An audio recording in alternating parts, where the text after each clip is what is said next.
하겠습니다. 간단히 일단 일부 순서로 개회 예배까지는 못 드리고 이제 개회 기도하고 선언으로 가고 기자가 응답하는 그런 시간 그렇게 가지려고 합니다. 그리고 끝난 다음에 이제 2부를 점심 같이 하나 하시면서 하는 그렇게 진행을 하겠습니다.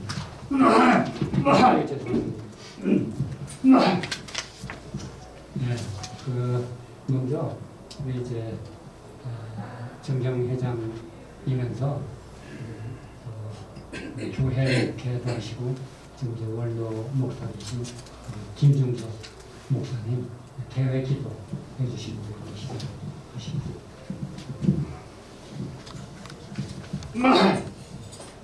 전능하신 하나님 아버지, 하나님의 크신 사랑과 은혜로서 대한민국이 1948년에 세워지고 또 특별한 하나님의 은혜로 지금은 세계의 굴지의 나라로 많은 나라 사람들이 부러워하고 찾아와 보고 싶어하는 그런 나라로 세워주심을 또 감사를 드립니다.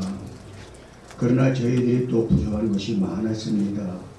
그래서 기도가 부족하고 믿음이 부족하고 행실이 부족하여 통일도 아직 되지 아니하고 우리 민족의 절반 가까이가 예수 복음도 못 듣고 참으로 인간의 이하의 대우를 받으면서 저렇게 되는 것 우리의 죄악인 줄로 고백합니다. 그러나 또 이제 남한까지도 상당한 문제가 많이 일어나서 과연 자유 대한민국이 지켜질 것인가 말 것인가 하는 그런 지경까지 이르렀습니다. 우리 서울대학교 하나님께서 은혜로 교육입국으로 세워주시고 그 중에 서울대학교 기독교 총동문회 교육입국 및 영적 입국으로 신앙입국으로 위하여 세워주셨는데 오늘 이렇게 60여 년을 지켜오게 하신 것을 감사합니다. 오늘 시국이 하도 하수상하고 하나님 앞에 너무나 안타깝고 죄송하여 나이가 들은 이 진경회장단이 이제 시국 선언문을 작성해서 발표하라고 합니다. 성령께서 함께해 주시기를 원합니다. 그래서 시종 하나님의 뜻에 합하고 하나님 보시기에 기뻐 받으실 만하고 또 그 뜻이 땅에서도 이루어지는 그런 놀라운 복된 시간 되게 하여 주시옵소서. 발표하는 진경회장단들뿐만 아니라 여기 찾아오신 이 기자님들에게도 은혜를 주셔서 모든 일이 합력하여 손을 들게 하여 주시옵소서. 시종을 성령께 의탁하오며 예수님의 이름으로 감사하며 기도드립니다. 아멘. 아멘. 감사합니다. 오래간만에 할렐루야 지금 목도 가려놓고 이렇게 제가 우선 오늘 경과 보고의 취지 설명을 좀 드리겠습니다. 우리 이제 서울대학교 기독교 총동문회는 1959년에 창립을 했습니다. 금년이 만 66년이 됐습니다. 우리 서울대학교 기독교 총동문회 서기동이라고 그러는데 서기동은 서울대학교 복음화를 주목적으로 하고 또 학생들까지 이렇게 복음화 그래서 이제 국가사회에 좀 봉사하는 걸 목적으로 해서 설립이 된 그런 이제 순수한 선교 복음 단체입니다. 그래서 가급적 우리가 뭐 정치사에 대해 기도를 하고 그래도 이런 목소리를 별로 내오지 않았습니다. 근데 이제 아시다시피 금년 시국이 수상하고 정치사회적으로 너무 혼란하고 그래서 이제 좀 뒤늦게나마 한 일주일 전에 정경을 회담을 당해서 우리 한번 서기동이 정경회담을 나서서 선언을 발표하고 목소리를 좀 내는 게 좋지 않겠느냐. 그래서 사실 제가 불과하고 일주일 사이에 논의를 했어요. 지금 현재 정경회장은 살아있는 분이 14명인데 한 명만 이의를 좀 제기를 했고 13명이 전적으로 동의를 해가지고 이제 일단 이 행사를 가지게 됐습니다. 그리고 시간이 너무 이제 촉박하고 그래서 준비도 좀 그렇고 보시다시피 그렇습니다. 그래서 갑자기 된 불과 이 순서라든지 선언문 자체도 불과요 3, 4일 동안에 이렇게 됐는데 초안을 아까 기도해 주신 우리 김동건 목사님이 잡았고 그다음에 이제 중대 우리 복선님과 장영도 회장님께서 재성호 교수가 수정 보완을 했고 마지막으로 우리 충북대 이제 정영수 교수님 다 우리 정경회장님들입니다. 그래서 마지막으로 참 수정 보완을 하면서 어제 밤늦게까지도 이렇게 해서 겨우 이제 마무리해서 오늘 여러분들 나눠드리는 유인과 같이 순서와 선언문이 작성이 됐습니다. 세 분들에게 우선 진심으로 감사드리고 오늘 이 행사를 이제 가지게 된 것 이해해 주시면 좋겠고 우리가 말씀드린 대로 순수 복음 단체고 그야말로 복음과 선교 위주로 하는 그런 단체인데 제가 기억하기로는 66년 동안에 우리 서기동의 현역 임원이나 또 정경회장단에서 이런 행사를 처음 하는가 이렇게 생각이 됩니다. 그래서 일단 그렇게 이제 경고와 보고를 드리고 또 지금 말씀한 대로 세 분 수고하는 분들에게 감사드리고 한번 세 분 외사로 박수 한번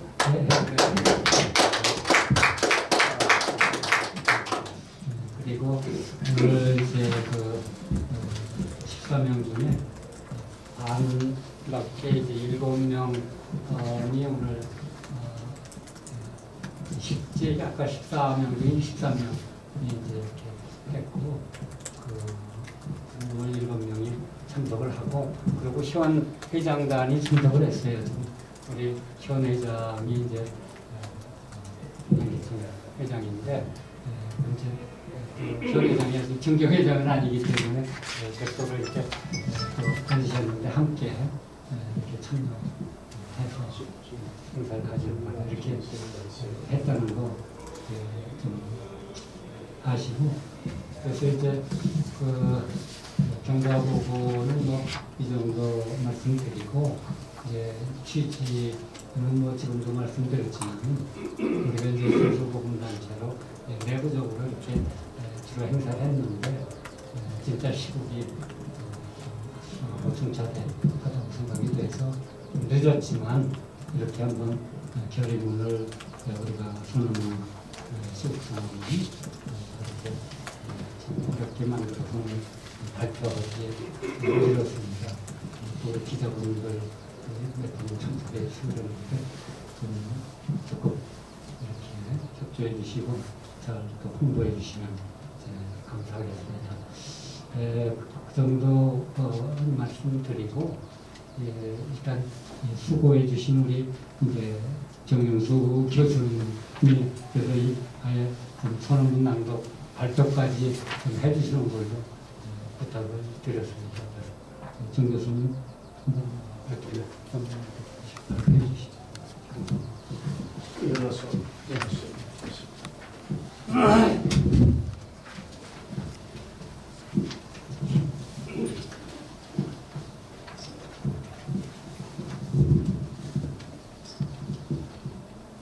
서울대학교 기독교 총동문회 정경회장단의 시국 선언문입니다. 대한민국의 정체성 위기를 맞고 있습니다. 자유민주주의와 시장 경제 질서의 헌법적 기초 위에 세워진 대한민국의 국기가 흔들리고 있습니다. 헌법재판소의 이념적 편향성이 두드러지게 표출되었고, 선거관리위원회는 헌법기관으로서의 권위와 존엄을 내팽개쳐 버렸고, 부정투표에 대한 의혹은 음모론이라는 언어의 틀 속에 은폐되었고, 극우의 주장이라는 말로 편폐되었습니다. 국회는 거야 독재 정당에 의해 장악되어 탈진실의 정치 집단화되어 버렸습니다.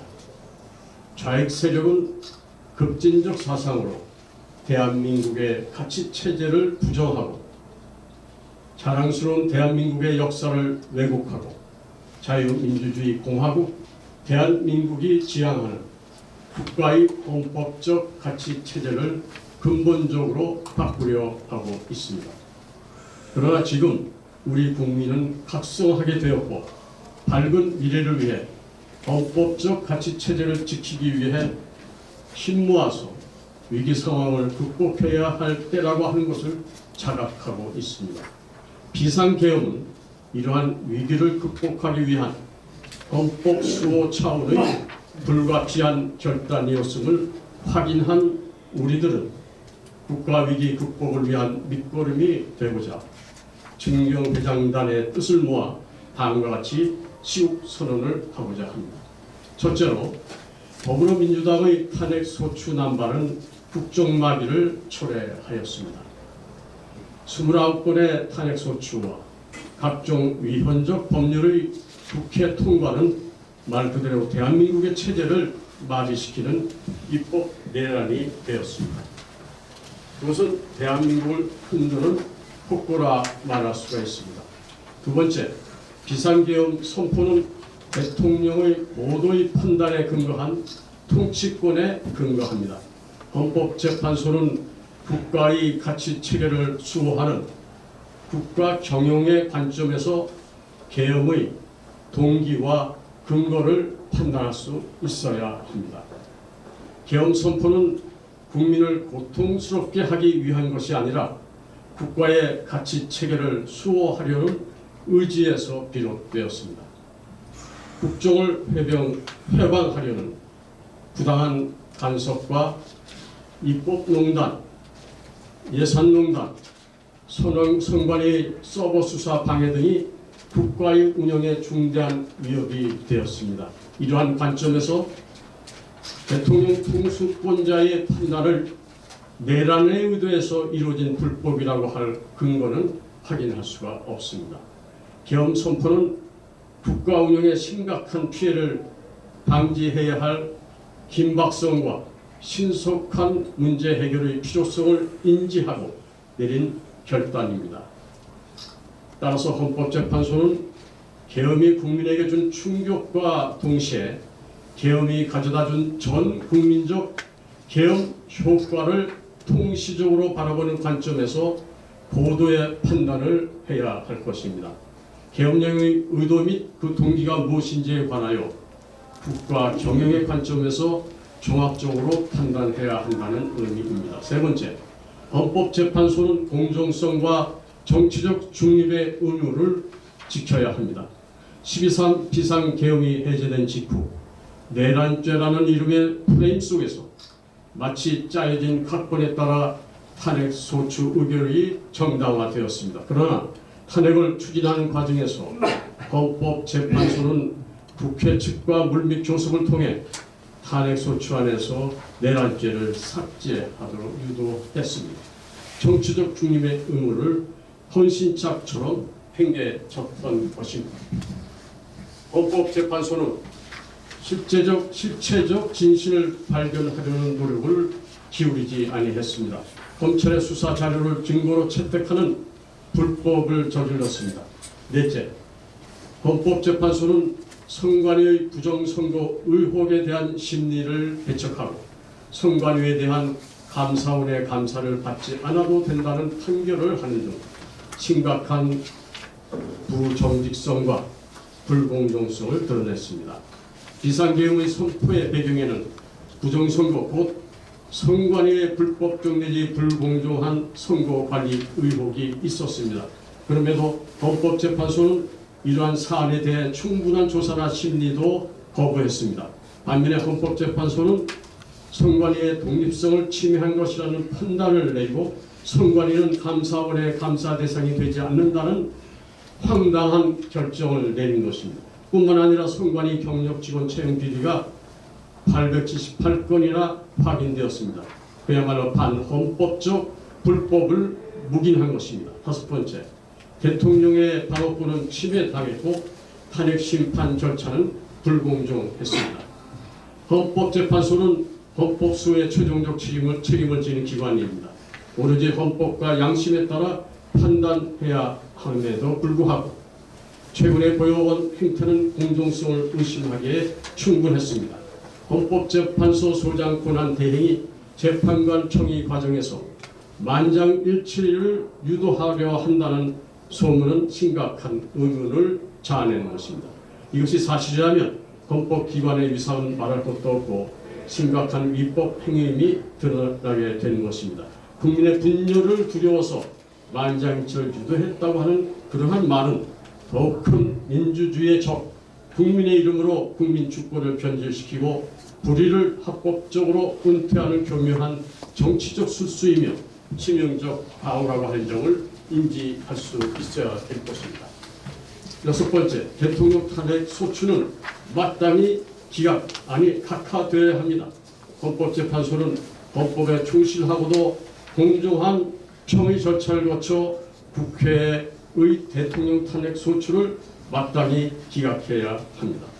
윤 대통령이 즉각적으로 대통령의 직에 복위하도록 함으로써 자유민주적 기본 질서를 회복하고 민주주의의 적으로부터 민주주의를 지키기 위한 헌법재판소의 핵심 기능을 재생하여 국민들에게 기대와 희망을 심어줄 수 있어야 할 것입니다.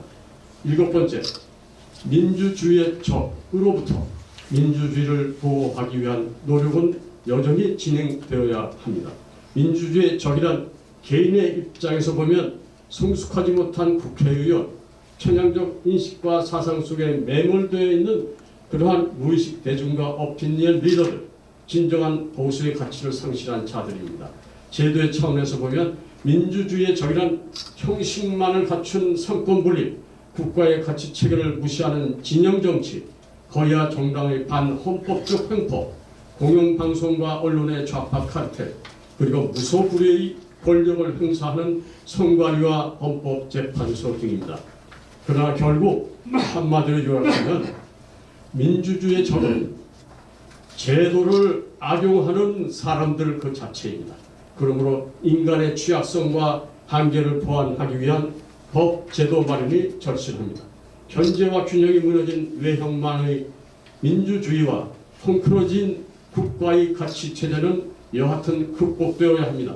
국회 다수당의 횡포를 견제하는 법을 만들어내지 못한다면, 그리고 국회 다수당의 폭거를 제한하는 법을 만들어내지 못한다면, 또한 일당 독재의 독단에 대해 어떠한 책임도 묻지 못한다면 그러한 국회는 존립의 가치는 없습니다. 국가체제의 해체를 예방하고 구조적 한계와 결함을 극복하기 위한 법 제도적 개선이 절실히 필요한 때입니다. 2025년 3월 7일 서울대학교 기독교 총동문회 정경회장입니다. 이상입니다.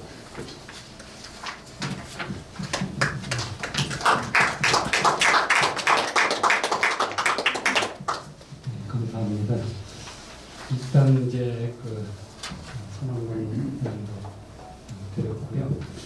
그다음에 이제 우리 기자들하고 질의응답 시간인데 이렇게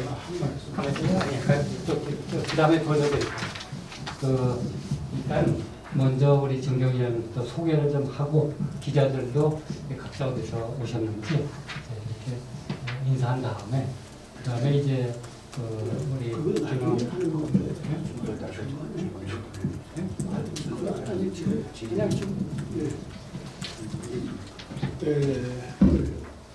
정영수 회장께서 너무 낭독을 했고 기본적으로 다시 한번 핵심을 말씀드린다면 우리 서울대 동문회와 정경회장단은 어떤 여야의 어느 편을 두둔하는 것 아닙니다.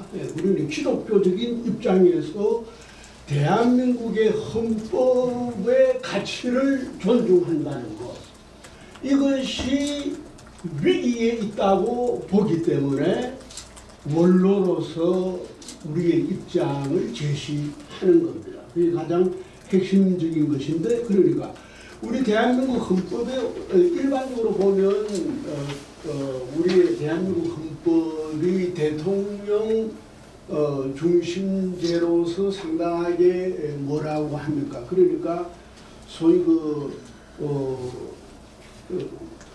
그 대통령의 어떤 독주적인 것이라고 이렇게 소위 제왕적 헌법이라고 하지만 요번에 보면은 제왕적 헌법이 아니라 이거는 야당이 폭거하는 이런 어떤 헌법이 되었다고 하는 건데, 이것은 헌법을 운영하는 정치인과 국회의원이 어떻게 해야 한가, 이것을 우리가 다시 한번 보여주는 것이기 때문에 여기 이제 87년 헌법을 개혁해야 한다고 하는 그런 말씀이 있었습니다. 그렇기 때문에 가장 핵심적인 부분은 오늘날 우리 한국의 헌법의 가치가 특별히 오늘날 야당이 너무 지나치게 민주노총과 결합되고 그리고 북한과의 연계 때문에 간첩법의 통과라고 하는 것이 무산되었다. 이건 매우 심각한 문제입니다. 이건 국가의 안보와 관련되는 건데, 그리고 제왕적 대통령 중심제라고 하면서 대통령이 아무 일도 하지 못하게 국회의 그러한 입법 폭거, 그러니까 아무런 일도 하지 못하도록 예산을 삭감하는 이런 문제, 이건 매우 심각한 문제, 이런 심각한 문제. 그리고 국무위원을 29명이나 그냥 그렇게 탄핵시키니까 아무 일도 하지 못하게 이렇게 만드는 이런 어떤 대한민국의 자유민주주의적인 헌법 체계라고 하는 것이 이렇게 부정되는 이런 상황 속에서 대통령이 헌법에 보장되어 있지 않아요. 비상 계엄이라고 하는 것은 국가 체제를 위한, 그러니까 헌법에 있는 겁니다. 이것을 내란몰이로 한다고 하는 것은 맞지 않다.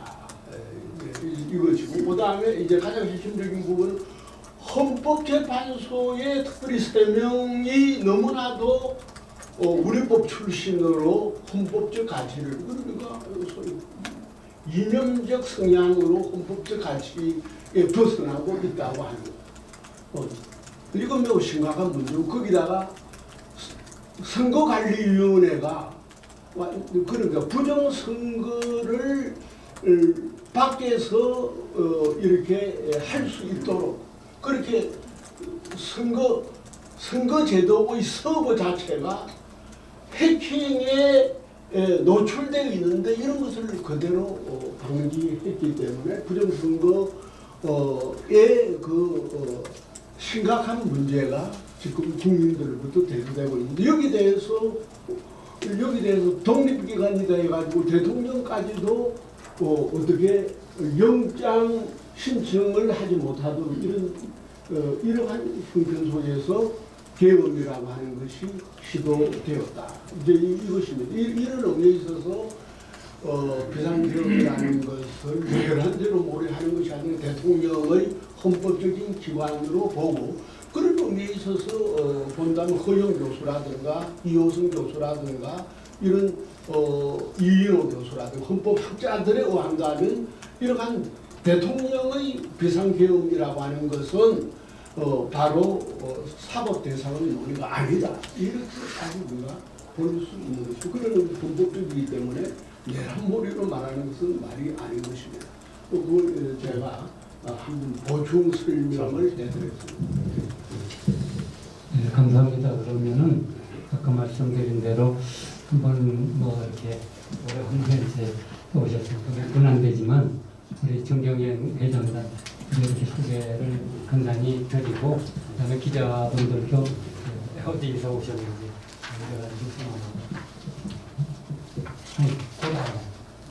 마지막 쪽에 일단 소개하고 질의응답 시간을 갖는 거 이렇게 하겠습니다.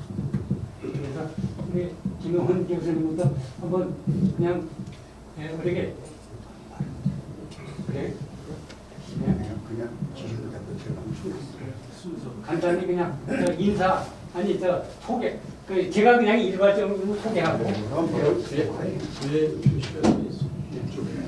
시간 관계상 제가 그럼 그냥 일괄적으로 우리 중경 회장단하고 현 회장의 소개를 드리겠습니다.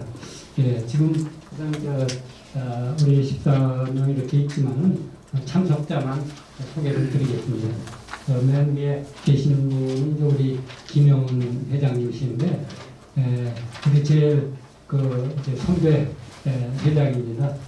여자들 많으시고 독대 나오시고. 네, 김영훈 회장님입니다. 그 다음에 이제 두 번째 우리 이성재 회장님이신데 대전 선거로 오시는데 우리가 인생센터라서 그 대표 하고 계십니다. 이성재 감사합니다. 네, 그 다음에 이제 우리 김종석 목사님 아까도 이제 계획도 해주셨지만 홍대 나오시고 사랑교회 목회 하시다가 원로 목사 되는데 김 목사님은 특별히 이 북한 통일운동에 관계가 많고 북한교회 재건에 아주 분이십니다. 감사합니다. 그 다음에 저도 얘기를 전 마지막 절개 하고 그 다음에 이제 우리 정용수 교수님 아까 선언문낭도 해드렸지만은 충북대 교육학과 교수님으로 수배를 하시고 또 이렇게 여러 군데 학회 회장도 맡아서 활동을 하는 적극적으로 교육 분야에서는 아주 그냥 우리나라 거기에 속하시고 그 다음에 이제 우리 김영환 교수님이신데 문제대 나오시고 숭실대 기독대학원이죠. 거기 이제 설립 원장 하셨고, 그 다음에 지금도 기독교 학술원 원장을 하시고 샬롬 나비 대교로 매월 프로그램을 개최하면서 지금도 지금 활발히 활동을 하고 계시는 김영환 교수입니다. 그 다음에 이제 우리 정경영들은 이제 등록을 끝났고 이제 끝에 우리 이제 현 회장입니다. 양지청 회장이신데 그 국회예산정책적 국장도 좀 하셨고 현재 그 사업 하시면서 또 그 영락교회 장로님이신데 현재 회장으로 열심히 활동을 하고 계십니다. 그 다음 끝에는 조용식 목사입니다. 여기 뉴크레이션 교회 목사입니다. 감사합니다. 그리고 저는 사대와 행정대학원을 나오고 공직에 쭉 있었습니다. 상공부, 과기부, M부, 또 주미대사관 근무등 이렇게 해서 끝까지 하고 저는 주로 직장 선교에 이제 중점을 두고 평생 봉사하고 있는데 이거는 사실은 어떻게 보면 사이드 잡처럼 그냥 마지막에 이렇게 납치가 돼가지고 봉사를 하고 있는데 이번에 갑자기 이런 일을 하게 돼서 시간도 촉박하고 좀 준비도 좀 부족하고 여러 가지 이제 죄송한 마음이 있습니다.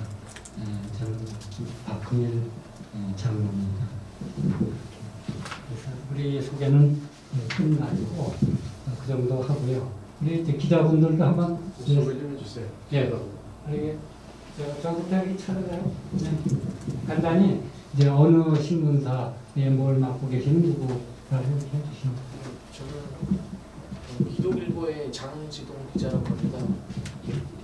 목회신학 담당하고 있고 이렇게 또 19선언 성기동 장동춘입니다. 성대 게이트에 초대해 주셔서 감사드립니다. 잘 보도하도록 하겠습니다. 네.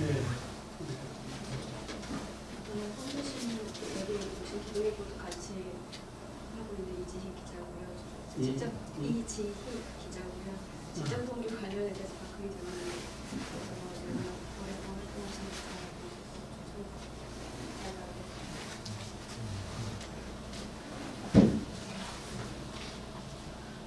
청주 오늘리교회 이성근 목사입니다. 현재 이제 제가 11년 차 국회 교찬인도의 지도위원을 장원희 목사, 양성준 목사 셋이서 지금 하고 있고요. 맞은 것 같아요. 이 탄핵에 대한 현재 일어나고 있는 일을 직면하고 있는, 싸우고 있는 그 팀들과 함께 제가 살아가고 있습니다. 그리고 제가 월간 한국뉴스 발행인으로 18년을 제가 하고 있고, 한국뉴스 신문 일간 그리고 데일리연합 제가 대표 회장을 맡고 있습니다. 그리고 사실 언론은 어떻게 하다 보니까 제가 지이코노미도 제가 회장을 맡고 있고요. 충남 도민일보도 저희 집사님이 발행인이다 보니까 제가 회장을 맡고 있고, 네, 그 언론의 연합과 함께 지금 나라 살리기 운동을 하고 있습니다. 또 이렇게 정명수 교수님 제가 모시고 있습니다. 감사합니다. 네, 안녕하세요. 기독교 사랑방송 대표 정진희 목사입니다. 월드기독교 총연합회 이사장을 또 맡고 있으면서 민족복음화, 월드선교 인지양성에 최선을 다하고 있습니다. 감사합니다.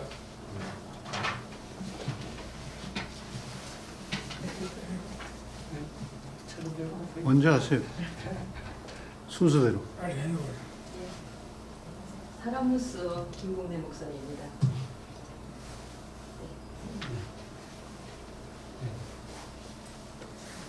안녕하세요. 저는 캐스터의 강혜진 기자고요. 크리스천 투데이. 네. 성함이 누구요? 강혜진 기자예요. 예, 그래요. 국제하고 선교 파트 맡고 있습니다. 예, 네, 그래요. 나가토리 예. 안녕하십니까. HB 한반도 방송의 대기자 전태석 목사님 대표이기도 하고요. 예. 교수님들 진짜 나라가 어려운데 대단히 큰일을 하고 계십니다. 가장 중요한 거는 선거 부정입니다. 그렇죠. 전체가 선거 부정 하나로 다 기결됩니다. 이걸 격파해야 돼요.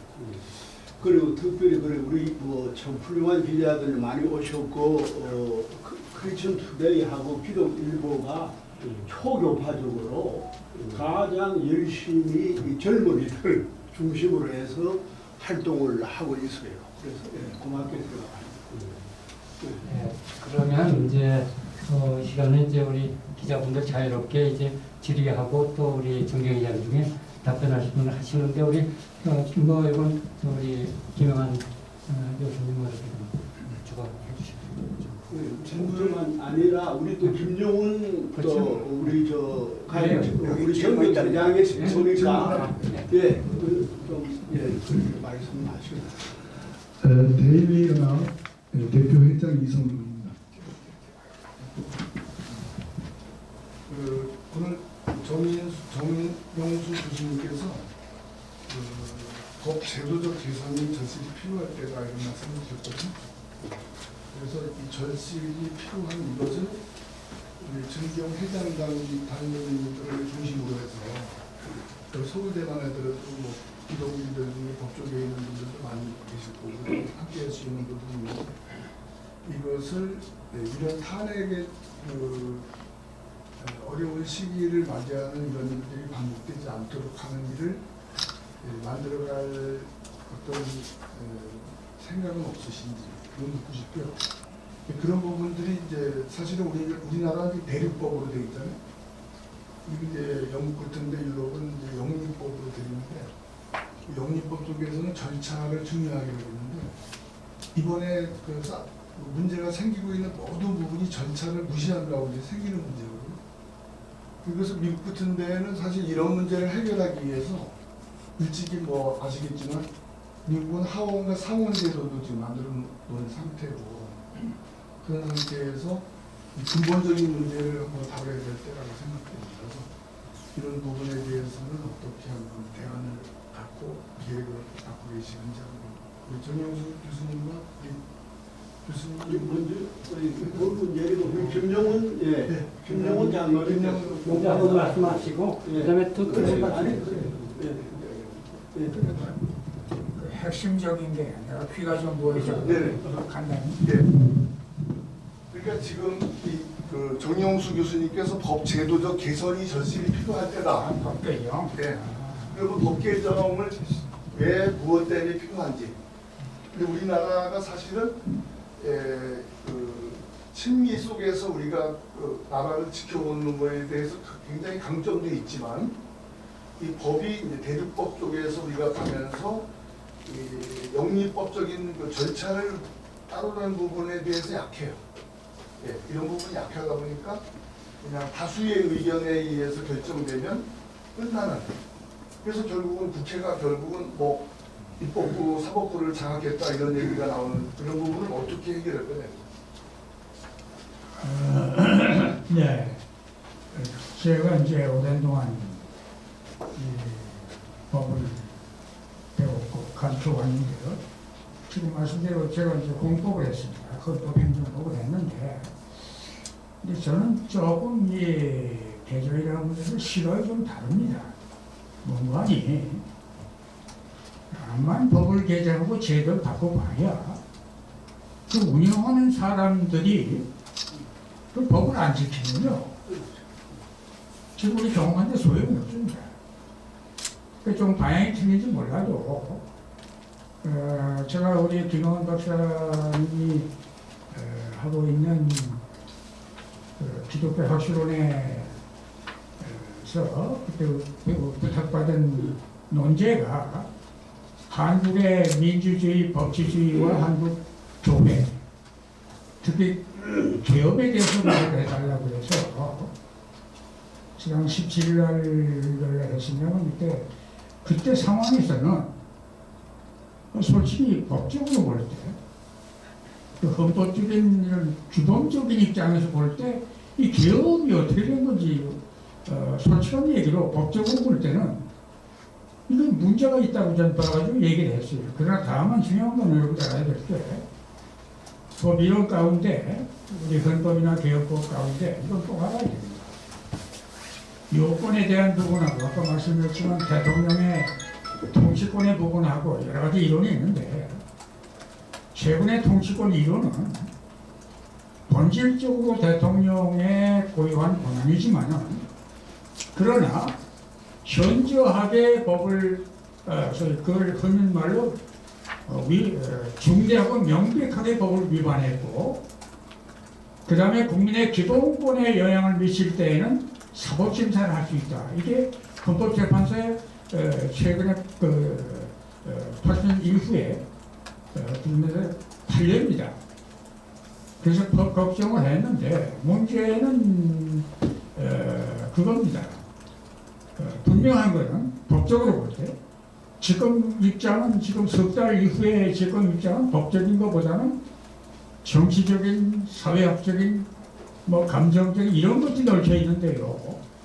제가 법원 입장에서는 그런 시각이고, 분명하게, 그러나 그 대통령의 계엄이 첫째 중대하고 명백한 위법이 아니다.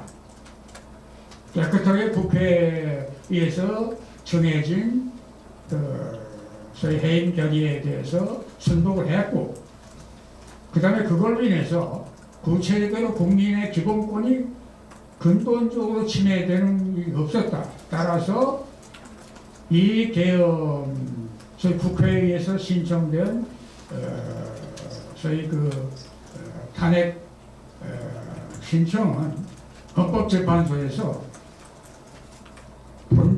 본안 심리를 안 하려면은 가라고. 지금 심리돼도 이건 당연히 법적으로는 기각돼야 된다. 이제 이것이 기본적인 입장인데요.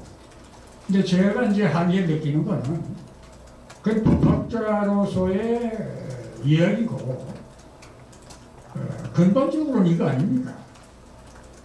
대통령이 만약에 이번에 박근혜 대통령 같이 탄핵이 되면 어떤 현상이 나오느냐? 완전히 불법 집단이 나라를 장악하는 이런 현상 때문에 그동안에 참 고맙게도 생각하지 못했던 10월 27일 그 기도회가, 기독교인들의 기도회가 난 하나님의 뜻이고 나라를 새롭게 하는 계획이었다고.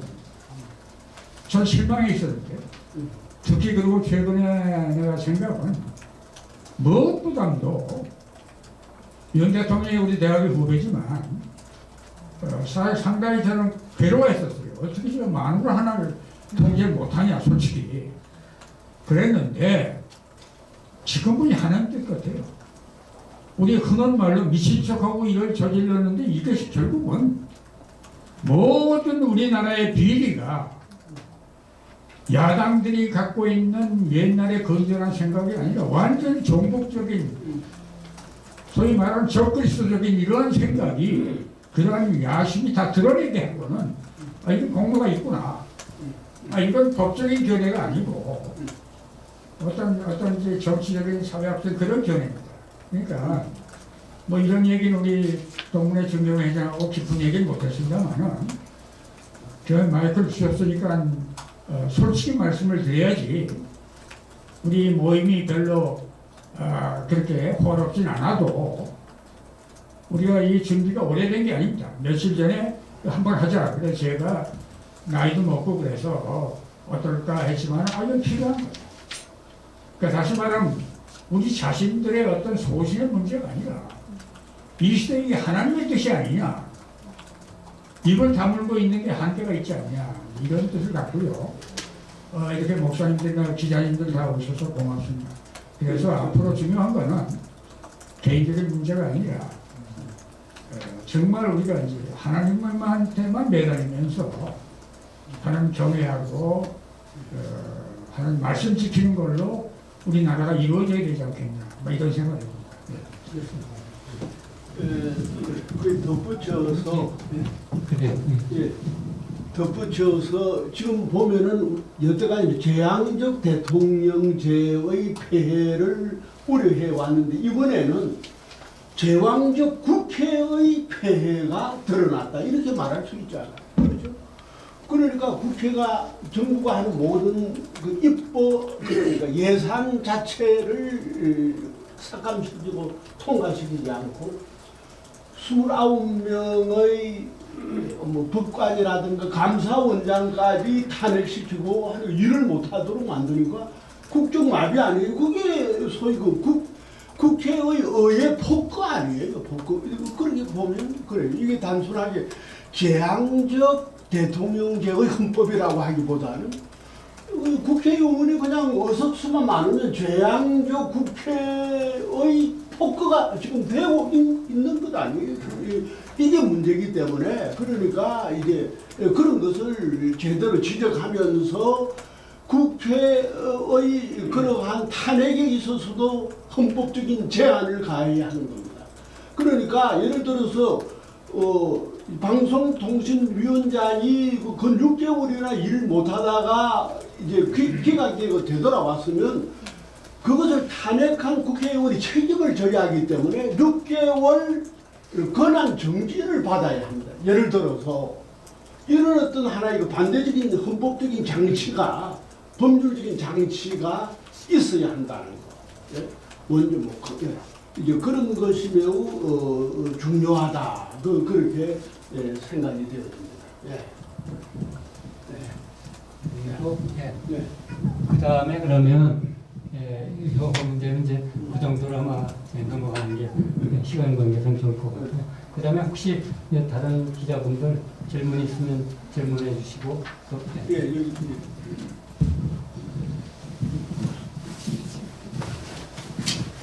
교수님들 또 하여튼 이 행사를 또 준비한다고 많이 쓰셨습니다. 저는 4.15 부정선거 현장에 5군데 중에 4군데 현장에 있었던 사람입니다. 4.15 부정선거. 예. 그 126군데 선거 무효 소송이 있었어요. 근데 5군데만 했습니다. 네, 5군데. 그 5군데 어디냐 하면은 연수을, 양산을, 영등포을, 오산을, 파주, 민통선 이 부분. 여기에서 제가 현장을 보면서 양산을 김두관 한때는 제가 못 갔는데 나머지는 다 현장에 있었어요. 현장에서 본 결과 부정선거다라는 것이 결론을 받았어요. 제가 이제 방송사 출신인데 방송사 30년 근무인데 저하고 기자로 했던 그 많은 사람들한테 나와서 이런 이야기를 하면 믿지를 않아요. 믿지를 않아요. 이 세상에 광명한 이 세상에 이런 일이 있을 수 없다는 거야. 그 기자들이 숙견이. 이러니 이 부분은 이 나라가 큰일이구나.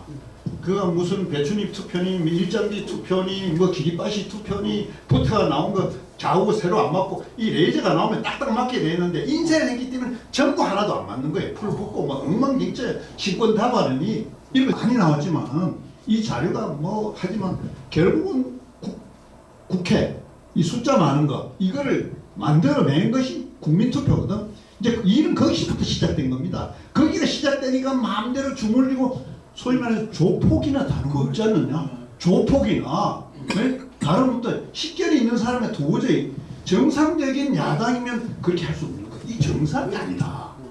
정신병자들이다.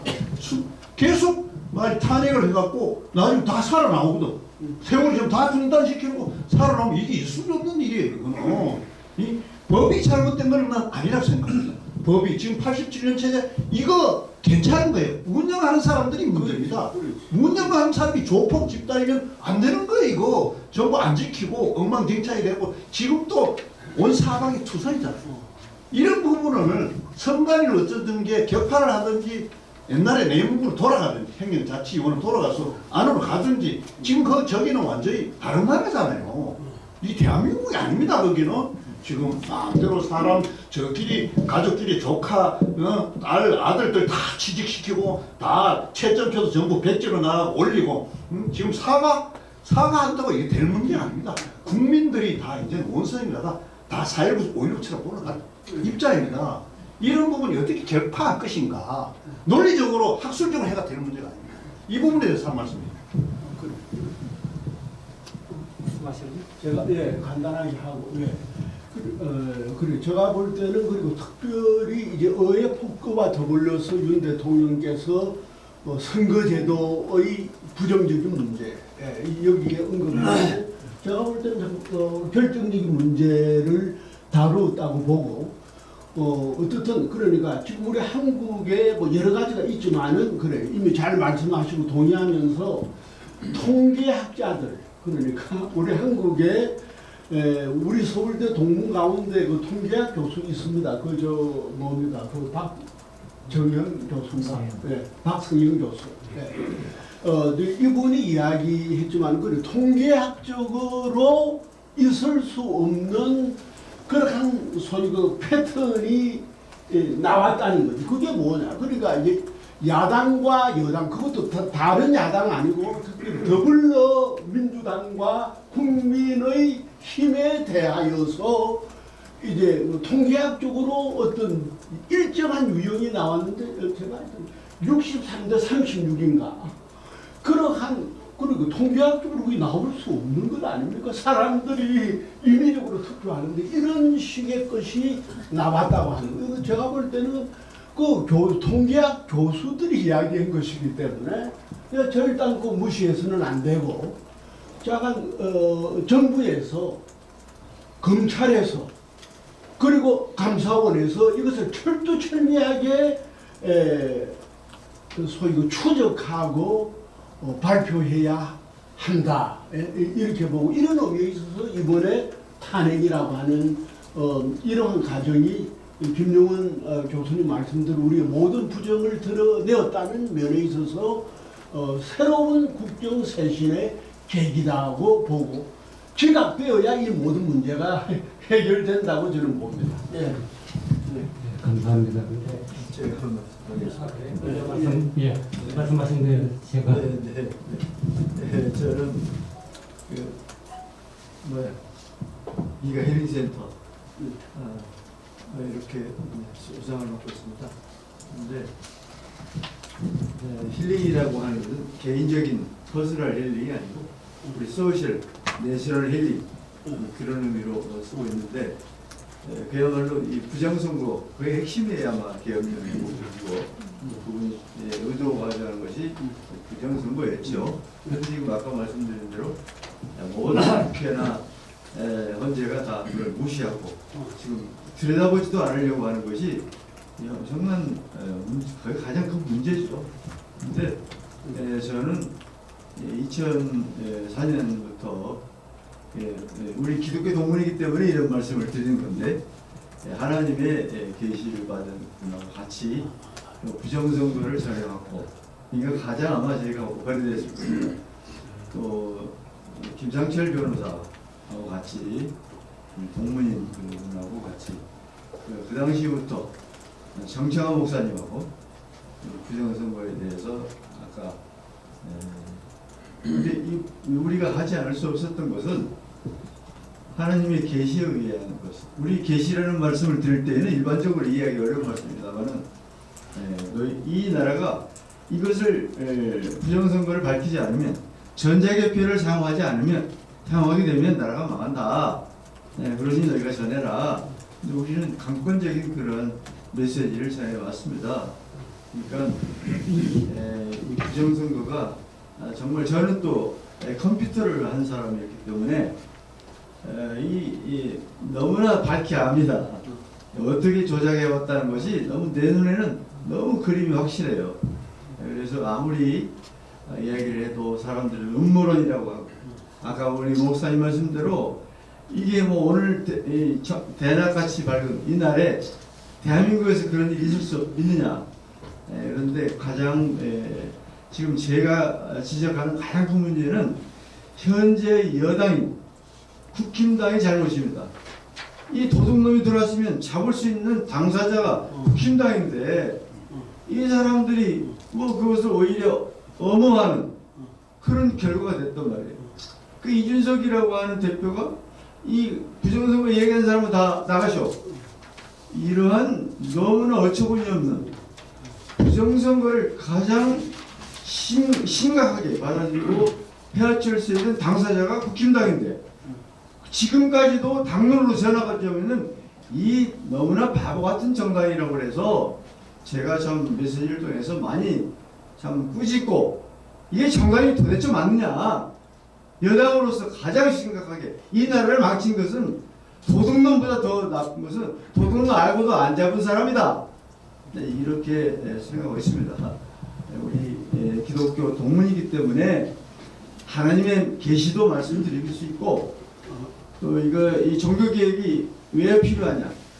정치개혁과 종교개혁이 되지 않으면 이 나라는 망한다. 그런 메시지인데 종교개혁 지금도 일부에서는 이 교회가 왜 정치 발언을 하느냐 이렇게 주장하는 사람들이 많이 있잖아요. 근데 그게 바로 종교개혁의 핵심이에요. 이 나라가 없으면 교회가 없는데 아직도 교회 안에서만 믿는다고 하게 되면 나라가 망해도 이 개인이라고 하는 것은 신자일 뿐 아니라 국가의 주권을 가진 주인인데 그것을 바로잡지 못하는 것이 바로 교회 안에서 안주하는 교회가 이제 깨어날 수 있는 이 개혁을 통해서 교회가 깨어날 수 있다고 하는 것이 참 너무나 감사. 우리 예정님 말씀대로 이 뭔가 윤대중이 잘못하고 좀 미숙하게 하지 않았느냐 하는 이 사건을 통해서 우리 종교인들 모든 이 교회가 깨 일어날 수 있는 참 요즘 보면 중학생들까지도 일어날 수 있는 계기를 만들어 하는 점에 있어서 너무나 참 감옥에까지 이러한 일을 만들어낸 윤 대통령은 반드시 개혁에 대해서 이 남은 임기 동안에 개혁의 주인공이 되어야 된다. 그렇게 생각합니다. 이상입니다. 감사합니다. 이 문제에 대해서는 저도 좀 소견을 말씀드리면 사실은 오래전부터 이제 부정선거나 선거관리 문제 얘기 나왔잖아요. 이번 특히 이제 그 대통령께서 기업 선포함으로 인해서 아주 중요하게 이렇게 좀 사회적인 국가적인 문제로 제기가 됐는데 제가 볼 때는 결국은 이 선거관리위원회의 이제 선거 관리하고 그 입법 제도 문제라고 생각을 해요. 왜냐하면 지금 선거관리위원회 관리가 문제이고 또 이게 헌법기관의 독립기관이라고 해서 지금 뭐 감사 이런 것까지도 지금 어렵고 있잖아. 그리고 지금 그 각급 선거위원장을 전부 판사들이 맡고 있어요. 그 중앙선거관리는 대법관이 맡고 있고 지방선거관리는 다 부장판사나 판사들이 맡고 있거든요. 그러니까 이게 뭐 그 어떤 소송을 제기하더라도 이게 소용이 없는 거야. 한 통 속이거든. 그래서 이게 제가 볼 때는 제도적인 문제 또 이 결국은 입법 문제로 법으로 해결돼야 되는데 현재 이제 그 다수당이 또 이제 이러기 때문에 그게 이제 쉽지 않은 문제인데 제가 볼 때는 이 문제는 결국 제도적인 문제로 입법 문제라고 생각을 해요. 법을 어떻게 공정하게 선거관리위원회 또 관리 문제 뭐 이런 거를 개혁하고 개정하느냐 이게 중요한 적인데 그런 관점에서 우리 기자분들도 관심 가지고 문제 제기해 주시고 이러면 좋겠고 저희들도 그런 면에서 최선 노력을 해보도록 그렇게 하겠습니다. 혹시 뭐 이 문제에 대해서는 그렇고 이제 시간이 좀 지났는데 가급적 뭐 한 10분 안에 끝내고 이제 식사를 하면 좋겠는. 기자분들 말씀 안 하십니다. 아니 그때 그러니까 예 그래서 혹시 기자분 중에 말씀 안 하신 분 한두 분 더 질문 받고 그 답변을 저기 하고 그러고 끝내면 좋겠네요. 혹시 뭐 다른 분 누구 기자분들 중에 질문 있으신 분 말씀하시죠.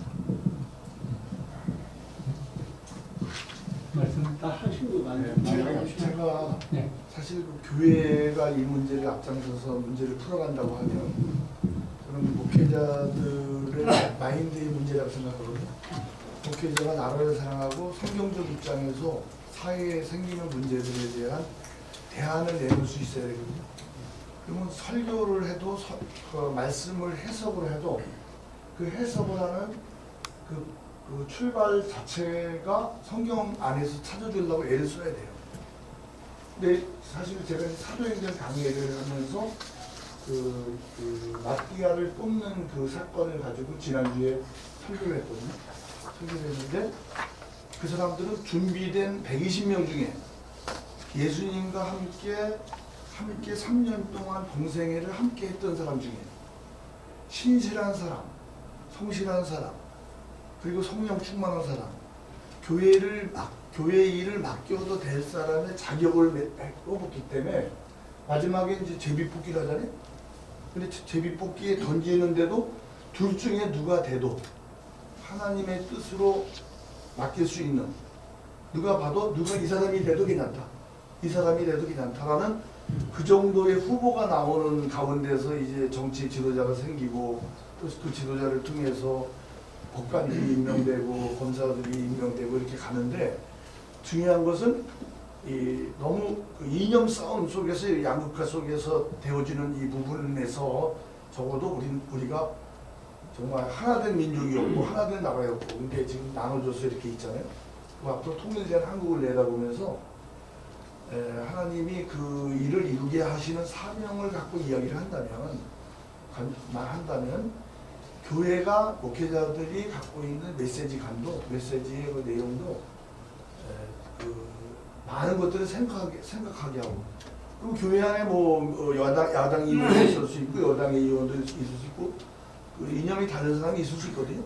근데 그런 사람들을 뭔가 선도해 나갈 수 있는 그런 부분에서 지도자가 자기가 갖고 있는 생각 속에 빠져서 성도들을 그 속에 빠지게 해서 분쟁의 자리로 가게 하지 말고 적어도 하나님 앞에서 양심을 갖고 저희들 우리 국회 조창기도에만 해도 지지난번에 조창기도회 할 때 기도를 시켰더니 기도 전쟁이 일어났더라고요.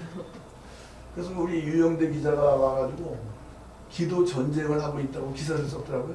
그 안에 기도 전쟁이라는 그게 뭐예요? 그러니까 서로 자기 이념을 하나님께 알리면서 싸웠어요. 기도에서. 기도로 여야가 기도 여야가. 아, 그래서 우리 장원일 목사하고 제가 아, 참. 어떻게 했냐면 우리 이거 이렇게 하면 안 된다. 미리 사전에 그 예배 위원들에게 얘기를 해서 정치적인 거 가지고 혼란이 있게 만들지 말자. 그랬더니 아주 지난 요번 여야 조창기도에는 국회의장까지 참석을 했는데 정치적인 얘기 전혀 안 하고 그런 부분에서 이제 진행이 됐어요. 그래서 저는 이 지도자들이 뭔가 성도들이 성경적인 입장에서 답을 찾게 해주게 하고 그래서 여야의 분쟁의 종식을 갖게 만드는 중요한 리더들이 세워져야 된다. 그런데 이런 부분에 대해서 뭔가 지도자들이 바로 세워져야 된다라는 쪽에서요. 특히 우리 이제 서울대학교 우리 정경 초회장님 단들을 중심으로 해서 현직 회장님도 와 계시니까 이 안에서부터 시작해서 교수들 안에서 이런 운동을 펼치고 또 이런 운동을 통해서 한국교회 목사들도 정신을 차리고 그리고 이 안에서 메시지를 전하더라도 양극화 쪽에서 갈등 구조를 만들지 말고 정말 복음 안에서 회개하게 만들고 그래서 그 상권 분립이 있으면 상권 분립의 원칙에 의해서 운영되는 체제를 만들어서 이 다수의 행포를 막고 그래서 우리가 뭐 더 나아가서 뭐 미국은 이미 벌써 이 다수가 행포를 들이면 민주주의가 좋지만은 결국 투표로 가는 거니까 그래서 그거를 우려해서 그 상원 하원 제도를 만들었다고 한다면 부통령제가 있었다고 한다면 사실 우리나라가 이승만 정부 때 처음에 부통령 만들고 하면서 문제가 생기다 보니까 그거를 없애버렸지만 우리나라 현실에 맞는 뭔가 정치적인 그런 부분도 만들어가면 좋지 않겠는가 그런 생각이 그 문제가 제가 생각할 때에는 부정선거만 없었으면 우리 국민들이 현명하게 이 여야도 조정할 줄 아는 그런 능력이 있다고 봅니다. 지금 양원제는 너무나 참 단점이 있었기 때문에 그때 선택하지 않았느냐 그런 뭐 소문이 듭니다. 그 문제에 대해서는 우리 이 목회나 교회 문제 말씀을 하셨기 때문에 실제 이제 현장 교회 목회를 하셨거든 모르시지만 그것도 종합 정리해서 마치죠. 예, 시간이 많이 돼서 저는 더 이상 말씀을 드릴 생각이 없고 지금 순서에 따라서 잘 정리가 돼야 될 것 같습니다. 같은 얘기가 반복되는 것보다는 제가 마지막으로 한 말씀 드립니다. 예. 지금 국회에서 장동혁 의원이 사전투표제를 폐지라 굉장히 중요한 이야기예요. 대만처럼 선거제만 되면은 우리나라 이렇게 될 리가 없습니다. 대만처럼 못하니까 지금 이런 문제가 생겨요. 대만은 당일날 투표하고 사전투표 없고 그리고 이제 현장에서 바로 그 자리에서 투표를 까요. 까고 전부 발열점자로 써가 전산기기 IT가 세계에서 가장 강한 나라가 대만 아닙니까? 맞아. 그런데 그 미쳤다고 그 발열점자 쓰고 있습니까? 그 다 그렇게 해야만이 중국이나 이런 데서 다 개입이 안 하기 때문에 그래 하는 거 아닙니까? 우리나라가 지금 AWeb이 지금 전 세계 20개국에다가 저 기계 전자기기 팔아먹어 갖고 전부 20개국 전 부정선거들 난리 났습니까? 그럼 대한민국이 부정선거에 원흉처럼 이렇게 국제적으로 이렇게 알려지고 교수는 그 실체가 안 됩니까? 지금 아주 옳은 말씀이신데요. 이 전자개표를 쓰면 안 된다고 하는 것을요. 우리 저 아는 사람은 알지만 보통 사람들은 잘 모르는 부분이 있는데 놀라운 것은 하나님이 아시고 쓰지 말아라고 했다는 거예요. 그것에 대해서 우리가 너무 크게 생각해야 됩니다. 이 진리의 말씀 하나가 이 천지보다 더 무거운 말씀인데 우리 인간보다 하나님이 아시고 하지 말으라고 했다는데 아니 그래 좀 이석이 너무나 심각하게 설교 시간에 하고 여기는 좀 근데 제가 답답한 거예요. 너무 지나요. 그런데 한번 생각을 해보시면은 뭔가 해답이 나옵니다. 자, 나라가 잘 되려면 대만식으로만 하면은 거기만 따라가면은 이런 문제가 없어진다. 그게 답이에요. 사전 투표에 대해서는 이미 지금 당들 입장에서도 지금 이제 본 투표 기간을 한 2, 3일 늘리고 사전 그렇게 투표하고 3일이나 그렇게 걸립니까? 본 투표를 한꺼번에 안 하면 그렇게 됩니까? 글쎄, 예, 그래서 아니 그렇게 지금 너무 그렇게 되면 그것도 부정이 들어갈 우리가 식사하는데 있는데 그걸 인텐시브하게 밤 새벽까지 하든지 이렇게 해서 새벽부터 시작해서 24시간 이렇게 부정이 들어갈 수 없도록 그렇게 해야 하는 거예요. 2, 3일 이렇게 되면 곤란한 내가 보일 때. 이제 시간과 이동과 이것을 없애야 돼. 시간을 오래 가는 거하고 이 표를 이동시키는 거. 이 두 가지를 없애야 돼. 너무나 확산이 돼서 이게 좀 좁혀서 그러니까 뭐 이게 진짜 밤새도록 토론해도 결론 나기 어려운 참 중요한 그 문제인데 아마 이제 마무리를 해야 될 것 같아서 대충 정리를 해야 되는데 더 이상이 없습니다. 그래서 우리 시원회장 제가 한마디 할까요? 예. 우리가 서기동 기독교 동문회의 입장에서 또 저는 이제 목회를 하는 입장에서 근본적인 이런 우리나라의 이념 갈등과 이런 걸 해결하는 방법은 우리가 그리스도 안에서 새로운 피조물이 되었다는 그 정체성 위에서 우리가 신앙교육을 시켜야 된다고 저는 생각합니다. 제가 이 부분에 대해서 한 20년 동안 연구를 했는데 결국에는 많은 사람들이 어떤 자기의 인간적인 정체성에 기반을 두고 신앙생활을 하기 때문에 이게 신앙을 가져도 이 이념적 충돌이 일어나더라고요.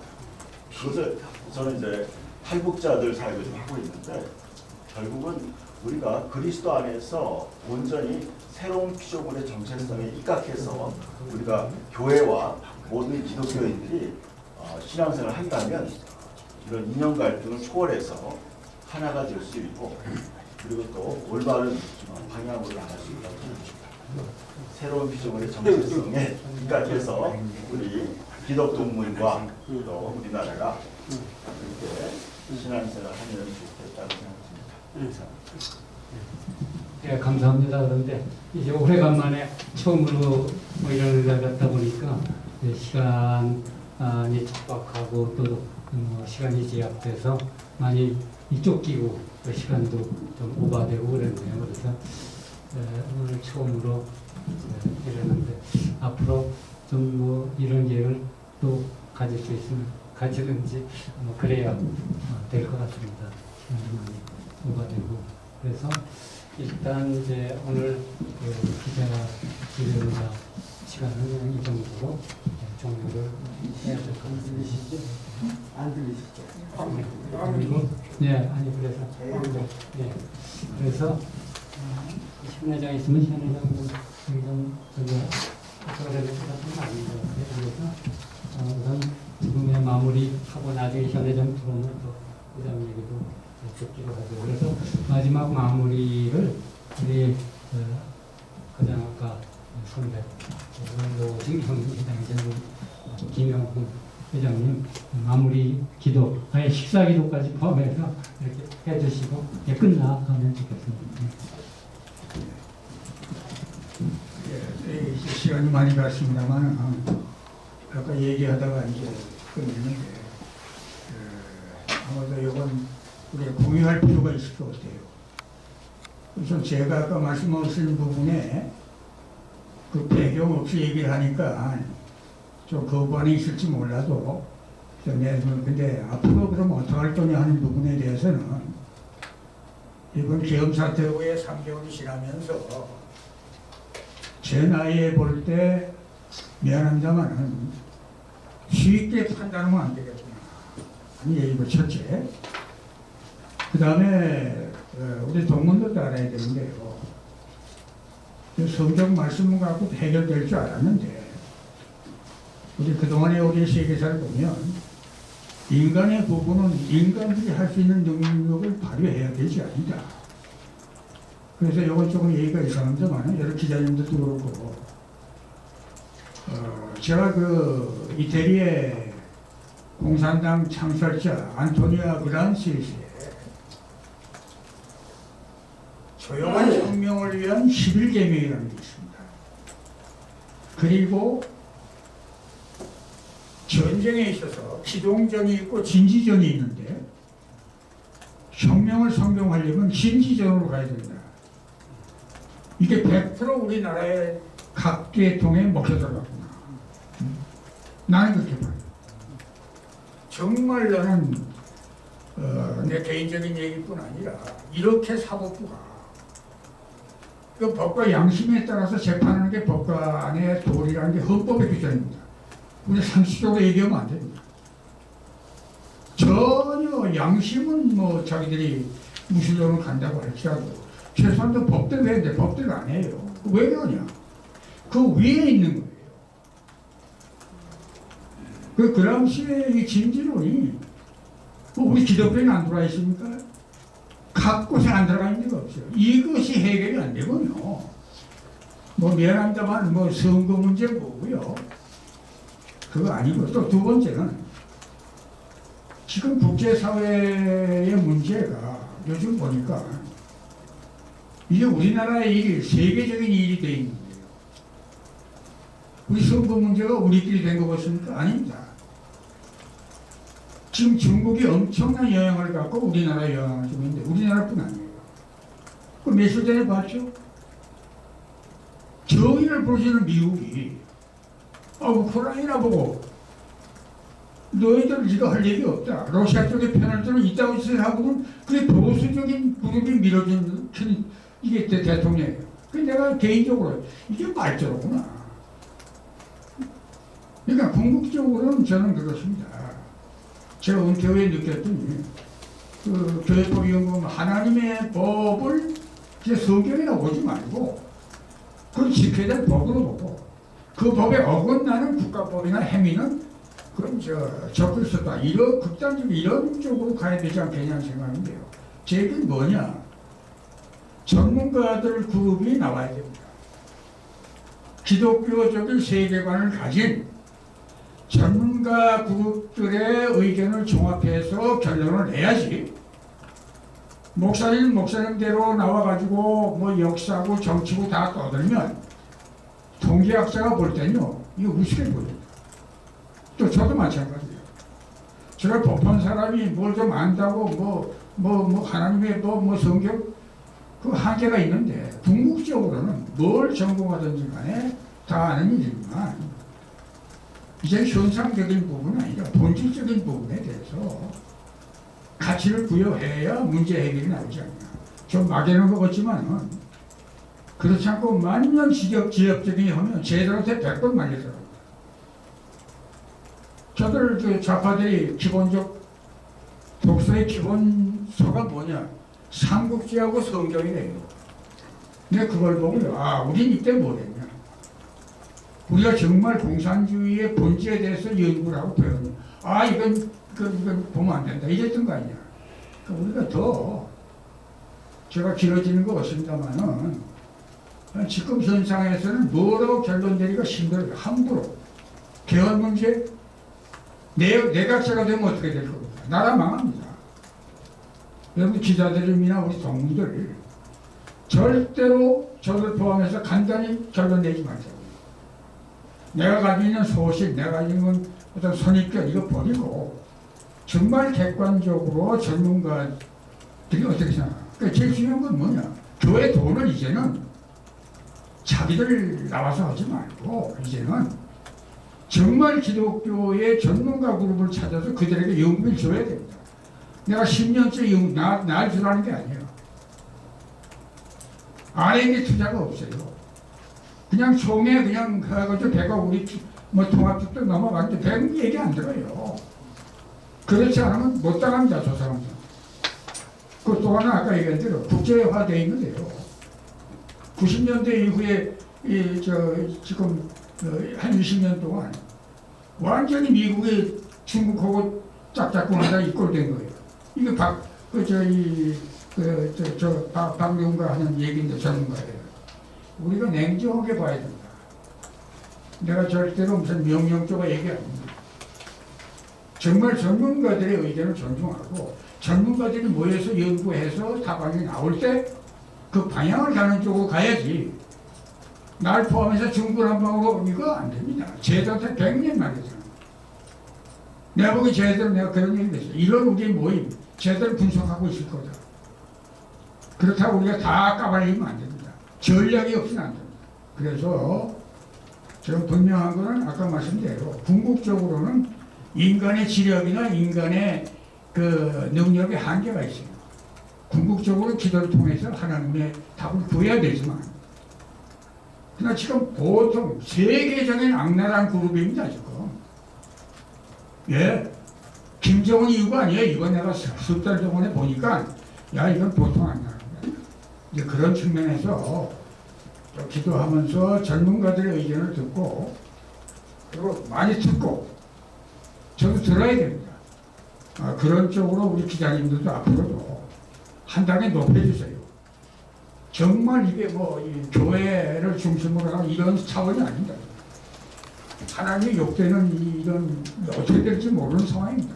근데 그런 쪽에서 좀 막연한 것 같지만은 그런 몇 가지 방향을 잡아가지고 나가고 더 공부하고 나이 먹고 이제 이래야 문제 해결이 나오지.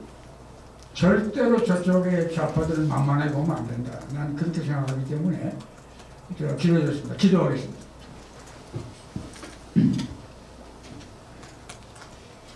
만물을 말씀으로 창조하시고 귀한 뜻에 따라 인간의 역사를 주관하시는 전능하신 하나님 아버지, 하나님의 무한한 사랑과 은혜와 권능을 찬양드리며 하나님의 영광을 돌려옵나이다. 하나님의 은혜 가운데 우리가 이렇게 조촐하지만 서울대학교를 졸업한 졸업생 가운데 신앙의 모임을 59년도에 기독교 동문회를 창립했고 지금까지 수십 년 동안 와 있습니다. 이름만 기독교 동문회지 우리 회칙에 나와 있는 목적이 실목도 있지만 모교의 복음화와 국가 발전에 기여한다고 했는데 저를 포함해서 우리 회장들이 얼마나 모교의 복음화 국가 기여했는지 이 시간 우리가 자성하는 기회 되도록 함께하여 주시옵소서. 하나님 간절히 구합니다. 우리 악랄한 적그리스도를 대항할 때 우리가 가지고 있는 지식이나 우리가 가지고 있는 믿음이나 소망 갖고는 한계가 있습니다. 하나님 전신갑주를 입고 적그리스도를 대항할 수 있는 그런 지혜와 능력을 저희들에게 허락하여 주시옵소서. 그리하여 우리 백성과 우리 모든 지도자들이 우리 교회 목사와 장로들이 가장 중요한 것이 하나님을 경외하고 하나님 말씀을 지키는 것이라는 것을 인식하고 그 뜻에서 우리의 시간과 재력과 지역을 모두 희생해서라도 이 위란에 나와 있는 이 나라를 구하는 게 우리 최선을 다하도록 저희들을 깨우쳐 주시옵소서. 함께해 주신 우리 모든 우리 기자님들, 목사님들 이번 기회를 통해서 진정한 하나님의 뜻을 알고 현실을 바라보고 해변에 나갈 수 있도록 저희들에게 은혜와 지혜를 주시옵소서. 우리가 이어서 우리가 오찬을 나누자고 합니다. 이런 오찬의 기회를 통해서 우리가 침묵을 더하고 이걸 통해서 하나님께 더욱더 영광 돌리는 그런 귀한 우리 모임이 되도록 앞으로도 격려해 주시옵소서. 주 예수님의 이름으로 기도드립니다. 아멘.